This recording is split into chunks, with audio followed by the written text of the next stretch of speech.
Okay, hi everyone, my name is Emily Kim, and today I want to talk to you about the connections between music and the brain. Before I begin, I want you to think about your experiences with music. Your favorite song could make you feel happy and nostalgic, for example, or it could amp you up to get ready to work. If music has the power to elicit positive emotions, could we take advantage of this to treat the mood and cognitive impairments observed in mental disorders? Studies have shown that it is certainly possible. In recent years, music therapy is becoming a common method of treatment for patients with Alzheimer's disease. Alzheimer's disease is a progressive neurodegenerative disorder associated with cognitive deterioration and the loss of function of brain cells through aging. It is an increasing health burden worldwide and impacts more than 6.5 million Americans aged 65 and over. The symptoms of Alzheimer's disease are present throughout 3 phases. Patients will progress from experiencing minor memory failures to having a complete loss of memory, cognitive impairment, and immobility. Despite worldwide research efforts, there is no known cure of Alzheimer's. The most common method of treatment at the moment is pharmacological intervention. But are these drugs really effective? It depends. Drug treatments for AD can reduce symptoms, but they cannot cure AD completely. Research also shows that prolonged use of these treatments is unhealthy for patients because it can accelerate cognitive decline and even premature death. This motivated me to look into alternative methods of treatment, specifically non-pharmacological treatments such as music therapy. Music's benefits include improving verbal fluency, controlling psychiatric symptoms, and causing a positive response in patients. The 6 dimensions of music are different areas in the mind that music can affect in people. These dimensions provide a variety of pathways for music therapy to benefit patients with AD.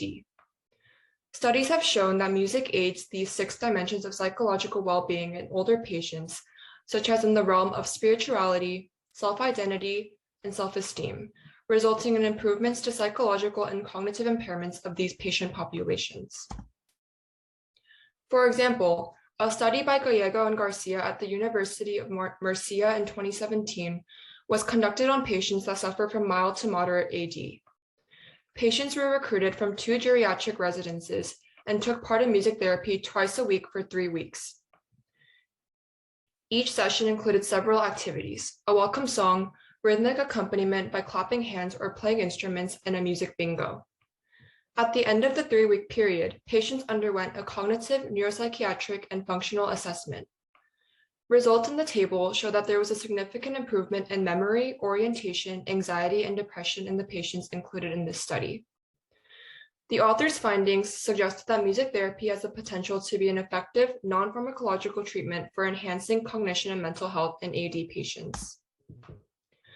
Although it is still unclear to what extent music intervention is effective and how these therapeutic effects are mediated by the brain, it certainly can be a healthier and more cost-effective alternative to drugs. This research can also change how families of patients with AD can interact with their affected loved ones. I hope more research in this field can lead to innovative outcomes and solutions in the future. Thank you so much for listening. Thank you, Emily. So you mentioned that specifically you started to think about music therapy because traditional drugs haven't really been as effective as researchers might like. I'm curious what drew you to the general field of Alzheimer's or sort of degenerative diseases? Yeah, so I was always interested in psychology, and I'm also a violinist. And actually, there's like a little bit of a personal background story to this topic. I actually teach a violin student, and she's only like 13, but her grandma suffers from Alzheimer's.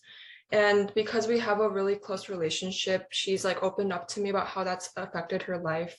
And I just wanted to kind of fuse my 2 passions together. And especially since we're living in a world that's constantly moving forward every day, becoming more innovative, I felt that this is definitely a topic that should put more research into. And I definitely think it can be an effective method of treatment in the future.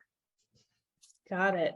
And then you mentioned kind of broadly what comes next for research in this area. I'm curious, do you have a next question that you want to explore or anything further that you want to get out of this research? Yeah, this was actually a literature review, so I didn't get any like hands-on research. Definitely throughout my college career, I want to meet new professors and experts and kind of I want to get more hands-on with this topic and see for myself like how music plays a role in the brain of these patients. Great. Wonderful. Well, thank you again so much. I hope you're all incredibly proud of both the work that you have done and your presentations here today. I am awed and very much impressed with the work that you have all accomplished across your projects, and so glad that you took this opportunity to share them with us. So thank you again to our attendees who came to watch, and to all of our presenters. That's the end of this presentation. And I would encourage you to stick around. There's a couple more talks to go, and I'd encourage you to listen to those. But again, a huge thank you to our presenters and incredible work.